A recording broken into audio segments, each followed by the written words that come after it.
This program is proudly brought to you by PNG Motors, Gazelle International Hotel, and Telecom Limited.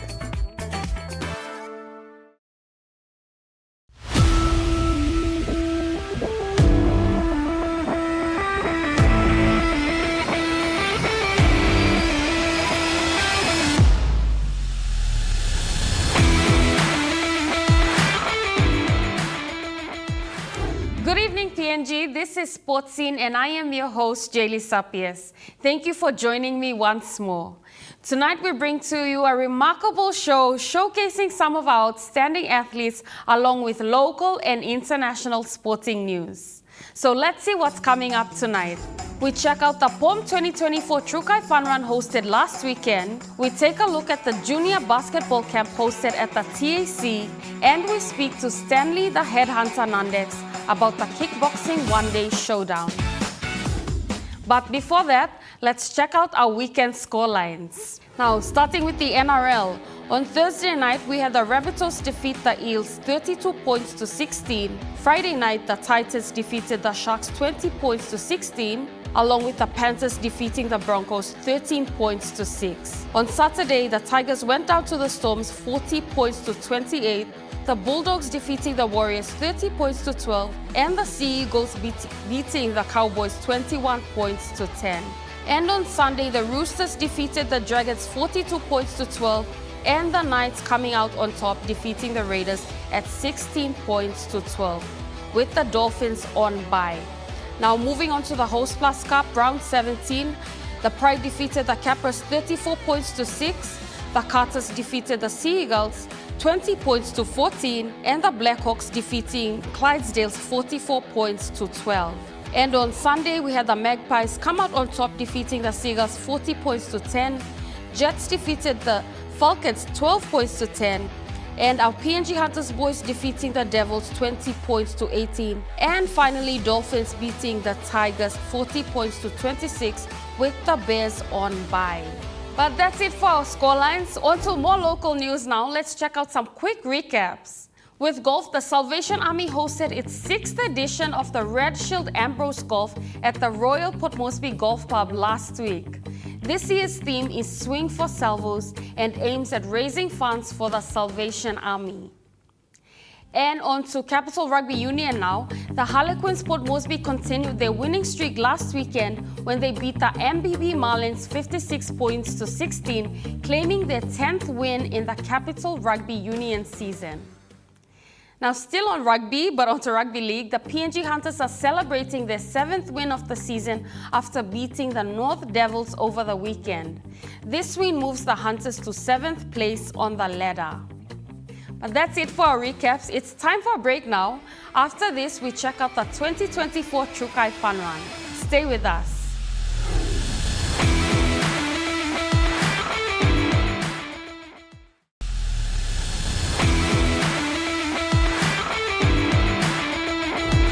Welcome back to Sports Scene. The annual Trukai Fun Run was hosted last weekend, July 7, in 10 centers across the country. The Fun Run is a Papua New Guinea Olympic Committee initiative which commenced 41 years ago in 1983. The objective of the Fun Run is to raise funds for Team PNG to attend international sporting events. This year, funds raised from the Trukai Fun Run will help send Team PNG to the Paris 2024 Olympics, set to take place at the end of this month.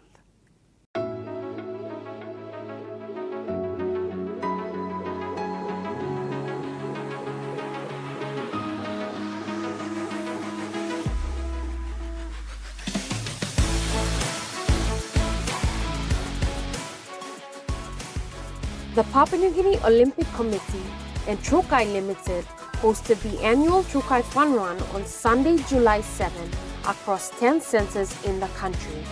For Port Moresby residents, participants showed up as early as 5:30 a.m. at the Sir Hubert Murray Stadium. The occasion began with a short warm-up session which allowed the partakers to loosen up with a Zumba dance routine led by East Street Fitness. The official Fun Run start time was at 6:30 a.m. with youngsters leading the way, followed by people from all walks of life. Families, mothers with babies, groups of friends, as well as well-known athletes who also joined soon after. The Fun Run starting point was at the Sir Hubert Murray Stadium, with the turning point at the famous APAC House and finish point back at the Sir Hubert Murray Stadium.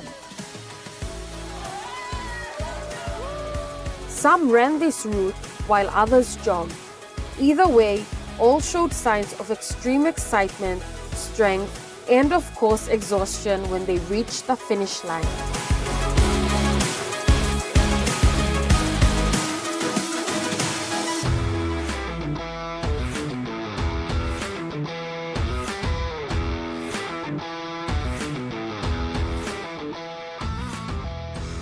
Newly elected president of the PNG Olympic Committee, Emma YY, expressed thrilling enthusiasm for all participants in the 2024 Trukai Fun Run and said their support for this significant event goes a long way. Today was really exciting. It's so good every time when you come out to the event and see, the yellow flooding the whole place. And I suppose what's more important for me, especially as the president of the Olympic Committee, is knowing that every person that's here is actually allowing our athlete to get closer to Paris. YY was pleased with the numbers and the effort shown by Port Moresby residents. I didn't expect it to be that many because I think what's been happening, in the news you talk about the issues that are happening, especially with the country, the finances and all that. But what I was actually surprised about was a lot of shirts had to be flown over from Leh because the ones in Moresby had run out. So for me, that was a sign that it was bigger, definitely bigger, in the last so many years. But it was really good, like I said, to see the yellows all, just flooding this place. Meanwhile, NCD Governor Powers Pakop, also present on the day, said the Trukai Fun Run not only helps our athletes, but also promotes a healthy lifestyle. He was pleased with all who purchased shirts. I think it was a great turnout. The purpose is to fundraise, so the shirts can go to everybody in the community.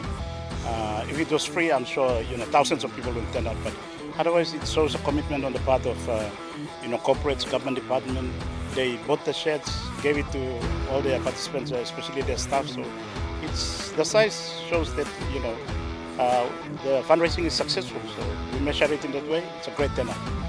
Both Governor Pakop and PNG OC President Emma YY made acknowledgements for a successful turnout. Yeah, I want to thank Trukai for always being here for PNG Olympic Committees, but importantly for our athletes. They struggle to get there. As I said on the stage, that they go there only with their passion and love for their country. They don't get paid, they don't get a lot of rewards like the athletes from their other countries. So, it makes a big difference to them. We should always be there for our athletes. To Trukai Industries Limited for being our partner since 2000, that's a really big. That's a really big commitment, for a major company to continuously do this year in, year out. I'd really like to thank them, for always believing in our athletes and wanting to come out and support the athletes. So firstly to them, and to all our other sponsors as well that come on board, IBS, City Pharmacy, National, and the list goes on. But to all of them, thank you as well. To the parents, to the children for coming out here, thank you. Thank you for making today a really big success.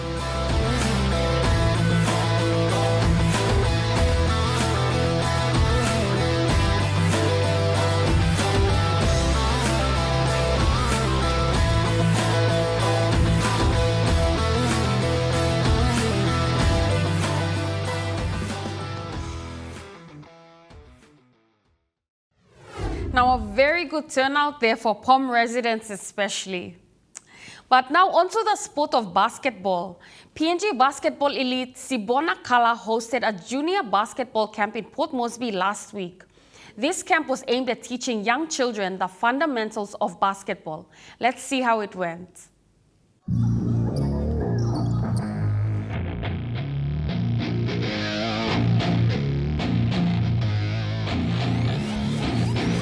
Papua New Guinea basketball veteran Sibona Kala led a junior basketball camp at the Taurama Aquatic Center in Port Moresby last week. In line with primary school holidays, an exceptional number of children turned up for this 2 weeks long camp to learn the basic fundamentals of basketball, as well as develop their skills and character as a whole. The passion to start this junior basketball camp began years ago, Sibona says. I've been planning to do this for like 4 years. When I moved back to the village, I started a little basketball court in the village with the younger kids there. We were playing on the ground, and that's where the idea came about. So I was thinking of starting this academy, but it took me a while. I was just like hesitant to jump straight into it. But I decided like maybe this year, I just said, no, let me just jump right into it and then get this started. So this is just the first one. Starting this basketball camp to just launch the product. So yeah, that's how it came about. This junior basketball camp was initially only supposed to run for a week, but because of the interest shown, it was extended to 1 more week. We almost had like 50 kids turn up, and some of the kids are starting the holidays this week, so we just decided to continue on. In total, we had like 50, 60 plus kids, and today the turnout is like around 30 kids. We have the 16 and under on this side, 14, and we have the under 10s on the other court, the smaller rings as well. The juniors in this camp range from ages 10 to 16 years old, which means Sibona has had to come up with different strategies to keep their attention drawn towards the basketball program. Yeah, they're all different ages, different skill sets. Some are beginners, some are advanced, some are intermediate. So when I sent the form out to the parents, I made sure to get them in those categories so we can divide them into specific programs and all that stuff. But yeah, just to keep them motivated, we do a warm-up session in the morning, get one of the coaches to do it, and then we have like little fun games after that. So we have games like crossing the river where they dribble from one side to the other side, and the coaches try to tag them, and then they have to keep the dribble alive, and just the little fun games like that.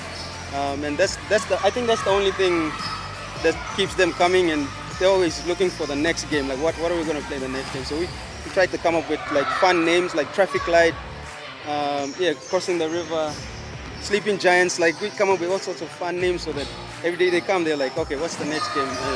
Kala aims to expand this basketball camp in the near future. Moving forward, it's going to be like a membership thing we're going to put out, and you pay a membership fee, and then we can set up training sessions for your kids.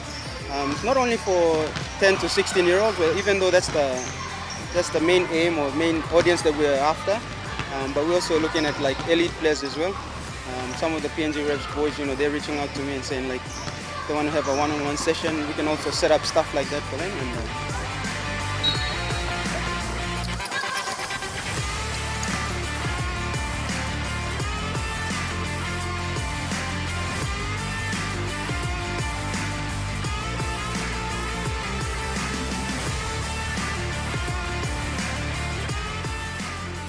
Yeah, I just want to say thank you to the guys that are behind me, all the coaches. Like we have Betty Angula from the 3x3 basketball team. Harold Elavo is also here with us, and then we also had Bettina Dobunaba, Cindy Elavo, and all those players that came here last week, and some of them are joining me this week. And I also have some Saints basketballers who are with me as well. So yeah, shout out to you boys. Thanks so much for helping me out with this, and yeah, looking forward to more. Yeah. Always good to see young people getting involved with sports. As they say, sports teaches good life lessons too. But it's break time. Don't go anywhere. When we return, we speak to the headhunter Stanley Nandex about the kickboxing one-day showdown hosted over the weekend.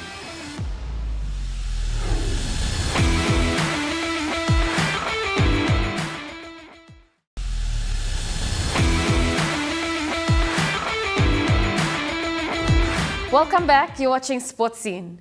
Retired champion kickboxer and former world champion Stanley Nandex, along with the PNG Kickboxing Federation, hosted the last man standing tournament in Port Moresby on Sunday in 2 divisions, the 65 kilograms and the 70 kilograms. Now, here to join me on set tonight to discuss this is Mr. Headhunter himself, Mr. Stanley Nandex. Welcome to Sports Scene. Chile, thank you. Now, there was over 70 boxers that participated from 9 provinces. Can you just tell me a bit about them? Yeah, correct. In fact, the number was about 50, and then it went up to 60, and then went to 70 because of the last entries. But all in all, I think the event was a great success. It was also very encouraging to see female fighters, total of 12, who actually took part as well. And we also recognize some of those developing fighters in our junior division as well. They made it through the finals, and yeah, we had a busy night. We had a good crowd. We had a Minister for Sports as well as the CEO, and surprisingly, we just had a governor from Medang just popped in, and he was like cheering, and it was very exciting for him. He said it was the first time I've seen the kickboxing live in action, and yeah, the turnout was good, very successful. Now, there are about 12 female boxers. Can you tell me about them? Yeah, the female boxers, we sometimes find it hard to raise them when we take them to the top level. They don't continue. We've been really encouraging them. Once when you are in a top phase, I think it's best you can really look at bigger plans ahead. They're really good in terms of national participation and regional events. And once when we promote them into international, that's when we see them a bit of a slackness in there. I think they're not really much committed, and that was the same challenge I've been giving to them, and I need to continue. We have no problem. It always affects that because of the relationship they may have within the context, but I think it'll be also good to have them partners really supporting them. And I guess I understand in such a sports like that, it's very explosive in terms of the level of intensity and the physicality and all that. It really moves, but yeah, I was very impressed to see most of the fighters, especially in the female, have come this far. Right, now from this 70 boxers, there were 10 boxers selected. What were they selected for, and what was this whole process for? What did it lead to? Yeah, I think Kickboxing Federation is now taking into next step. I think we're looking at, after 28 years of our operation now, we've been just pretty much competing on an amateur and semi-professional level. I think this time I want to really group them into a professional level, which I'm already having a discussion with K1 Fighting Network. K1 used to be the biggest fighting organization in the world, beside UFC and MMA and some of these. And they've been also off for the last 10 years, and they have returned back, and now they're sort of contacting all of us who've been fighting the K1, 10, 15 years ago, and I was very impressed to establish the relationship. I think the whole core plan is about getting some of the best fighters into those leagues, and I think 10 fighters will be mentioned this week. It's our board to decide who and how best we can announce them, so that I need to really take them on a very professional level in terms of the discipline and how we can really raise them so they can compete in big events in the K1.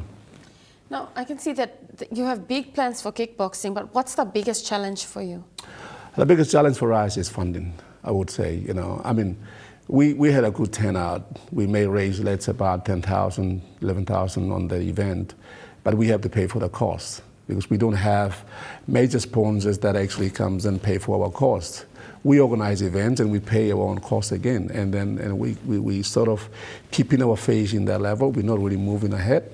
And beside that, it's not about just raising fighters, but also we're much involved in community incentive programs, initiative programs such as cross-cutting issues, which I can see that most of the fighters are very much using our program as a model, and these are things that government should really look at, putting funding. It's not just about fighters itself, but it's about also how, involvement that we can in terms of catering and supporting the government in terms of other issues that we can address to the sport platform.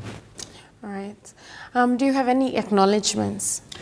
Yes, I like to really thank some of very important people, likes of PNG Sports Foundation CEO, James Micah, who has been very much supportive towards this event. And I think with his new vision and the new minister, we had a good discussion over the weekend about how best we wanted to develop the sport.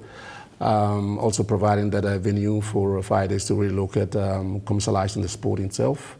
Boxers and MMA and other martial arts and the combat sports are all uniting together to have that force to actually look at how we can really raise the profile of the sport. I'd like to also thank some of those sponsors like MRDC. They didn't really come in terms of major sponsorship, but if they can, pledge as a corporate, it is about it's part of the support. IBS University has been very much supportive since our development.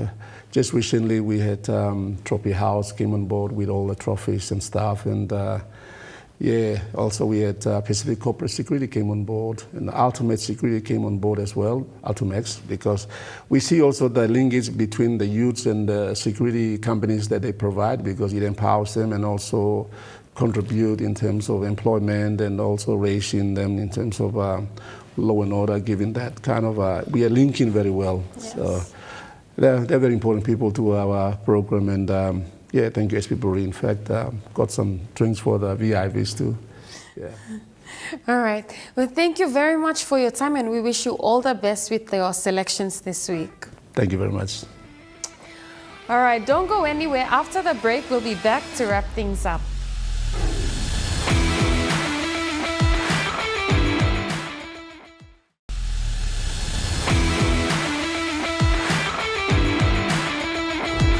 Welcome back to Sports Scene. Now let's find out what's trending in the sporting world. Kyle Larson has won the pole for the NASCAR Cup Series street race in downtown Chicago. He did this after beating Ty Gibbs by 100th of a second. Now, John Cena announces his retirement from professional boxing after 2 decades in the ring. He will retire after the 2025 season. And the Netherlands are into the Euro 2024 semi-finals. The Netherlands came from behind to beat Turkey 2-1 on Saturday and book its place in the European Championship semi-finals. And Australian basketball star Lauren Jackson will compete at her 5th Olympics after being selected in Australia's 12-player squad just 3 months after again coming out of retirement. And onto the sport of tennis. Andy Murray and his older brother Jamie have lost in the first round of doubles at Wimbledon. And finally, Ronaldo says he's playing his last European Championship.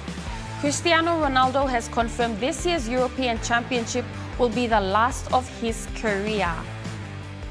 But that's what's trending around the world. Now let's check out our weekend previews, beginning with the NRL.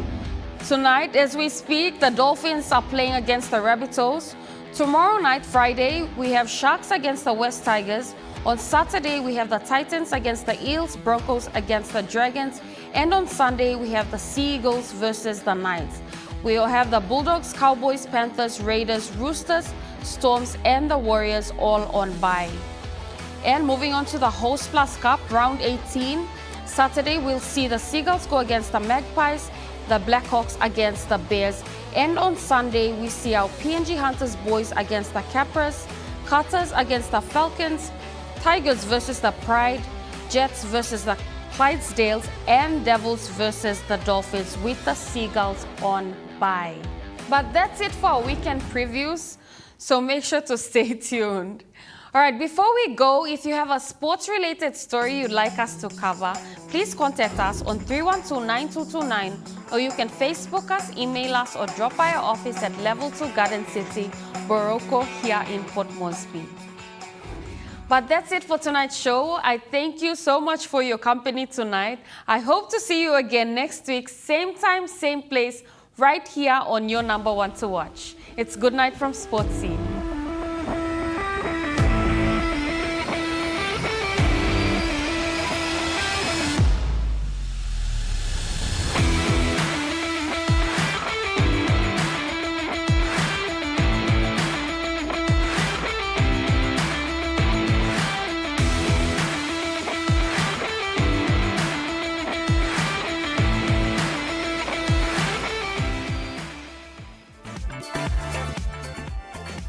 This program was proudly brought to you by PNG Motors, Gazelle International Hotel, and Telecom Limited.